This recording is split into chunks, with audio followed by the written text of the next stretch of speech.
देशात राबवला जाणार नाहीये. अफवांवर विश्वास ठेवू नका.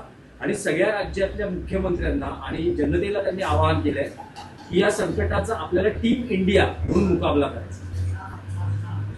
आता या टीम इंडियामध्ये नक्की कोण आहे? टीम इंडिया हा एक राष्ट्रीय विचार आहे आणि आपले पंतप्रधान राष्ट्रीय विचार कधी करतात का? मुळात त्यांच्या पक्षामधली टीम त्यांच्याकडे नाही आहे. हम दो हमारे दो ही त्यांची टीम.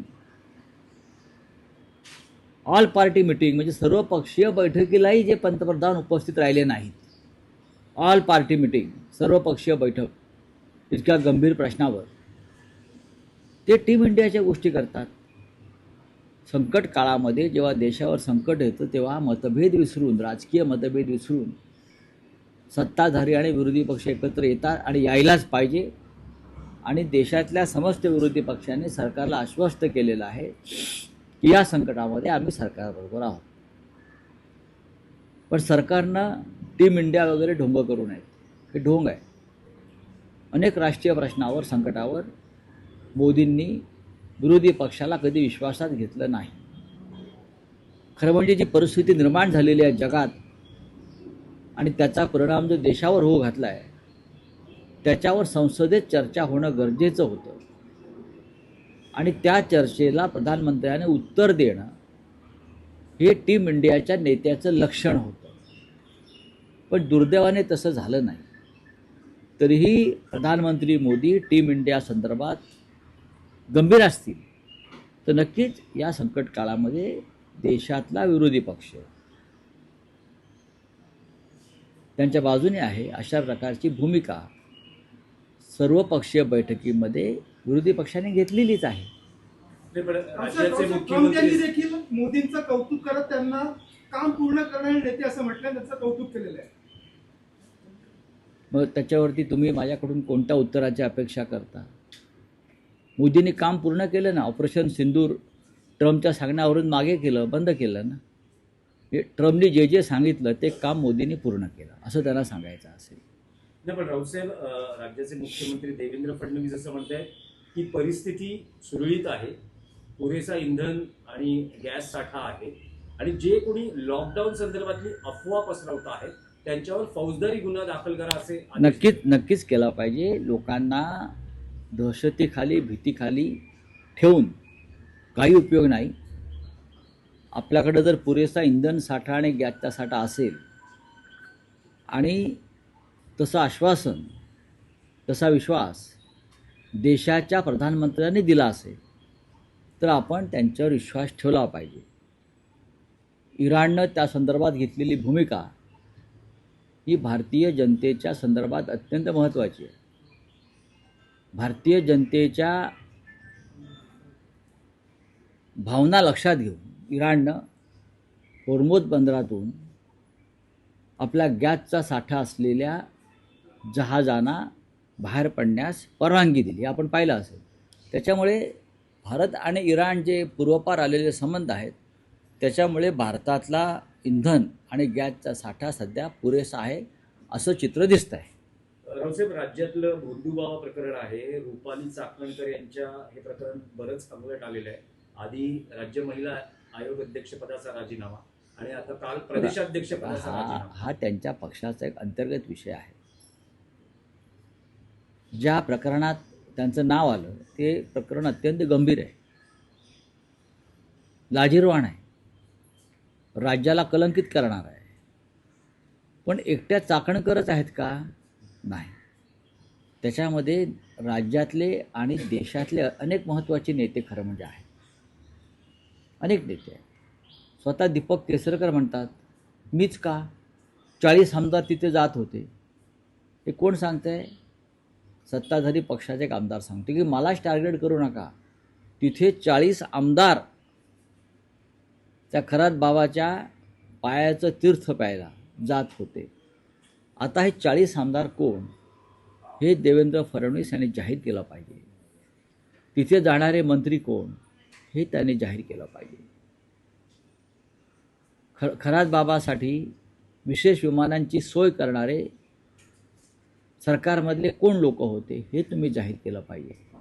आणि खरात बाबा दिल्लीत जाऊन काय करत होते, कोणाला भेटत होते, हे सुद्धा पोलीस तपासामध्ये जर निष्पन्न झालं असेल तर ते समोर यायला पाहिजे. नाही, पण राऊतसाहेब जे व्हिडिओ समोर येत आहेत त्यातला एक आणखी व्हिडिओ समोर आलेला आहे की अशोक खरात हा मंत्रालयात सुद्धा त्याचा वावर होता, असाही व्हिडिओ समोर आलेला आहे. त्याचा वावर कुठे नव्हता,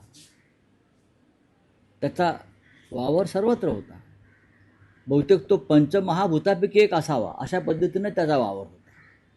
अशा जणू काही त्याला सरकारनं राजमान्यता दिली होती. लोकमान्यता होती की आम्हाला माहीत नाही, पण त्याला राजमान्यता दिली होती. आणि राजमान्यता देणारे लोक आजही फडणवीस यांच्या मंत्रिमंडळामध्ये आहेत. फडणवीसांनी त्याच्यावर बोलावं. राऊतसाहेब, मंगल प्रभात लोढा यांनी जैन समुदायासाठी विशेष सोय केली आहे. सिलेंडरसाठी पत्र द्या असं त्यांनी पत्र जैन समुदायांना द्यायला सुरुवात केली आहे. ठीक आहे, एक लक्षात घ्या, प्रत्येक गोष्टीवरती उत्तर दिलं पाहिजे असं नाही.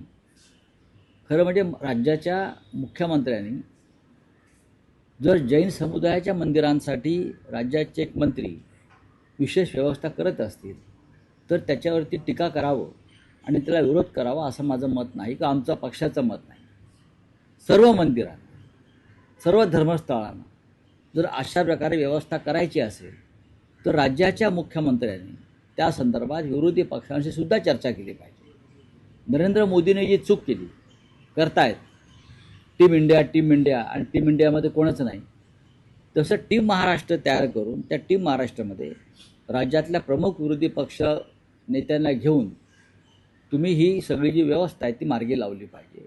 कारण राज्यावर सुद्धा संकट आहे आणि त्यासाठी आधी देवेंद्र फडणवीस यांनी विरोधी पक्ष नेत्याची नियुक्ती केली पाहिजे. ती करताय का?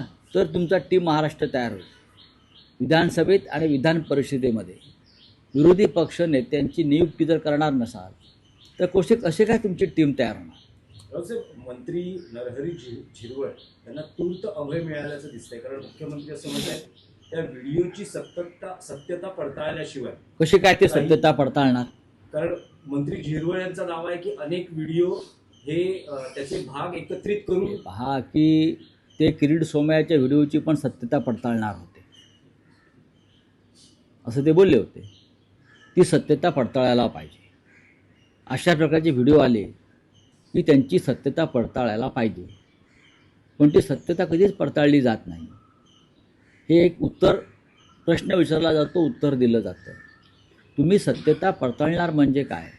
विरोधी पक्षाच्या बाबतीमध्ये अशा काही घटना घडल्या असता तर आधी फाशी आणि मग चौकशी. काय? आधी फाशी आणि मग चौकशी.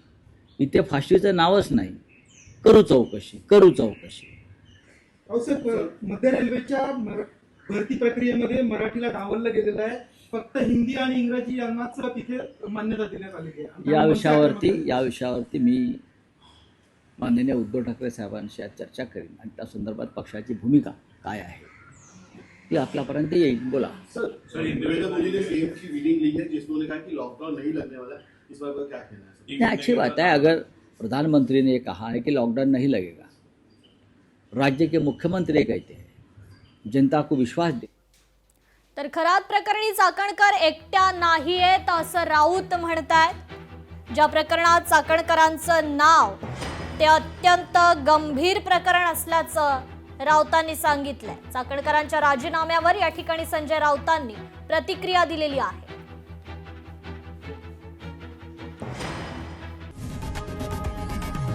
लोकशाही मराठी ऐका, पहा, जागरूक रहा.